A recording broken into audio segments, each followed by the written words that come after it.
Ralf Schumacher revient sur l'accident de son frère. C'était il y a 10 ans. Ce destin a changé notre famille. Je peux dire que son accident a été une expérience très mauvaise et drastique pour moi. Et pas seulement pour moi, par exemple aussi pour les enfants de Michael, Mick. Comme nous savons tous, était là en tant que jeune adolescent à l'époque. Malheureusement, la vie n'est pas toujours juste et il y a malheureusement eu beaucoup de malchance ici aussi. Michael n'est pas seulement mon frère, mais quand il était plus jeune, il était aussi mon entraîneur et mon mentor. Il m'a tout appris sur le karting. Nous avons beau avoir 7 ans de différence d'âge, il était toujours à mes côtés.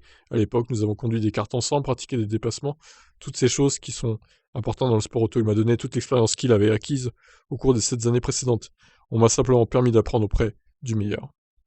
Nous avons eu beaucoup de chance, nous avons essentiellement grandi dans le trou de gravier à côté de la piste de karting à Kerpen. Ouais, sur un circuit en gros, quoi, un trou de gravier, n'importe quoi la traduction. Lorsque nos parents ont acheté la maison voisine, nous avons d'abord partagé une chambre et dormi sur un matelas à même le sol, parce que nous n'avions pas l'argent pour un lit. Et puis Michael est devenu un pilote de course Mercedes Junior. Aujourd'hui encore, c'est incroyable ce qui a émergé de ces circonstances.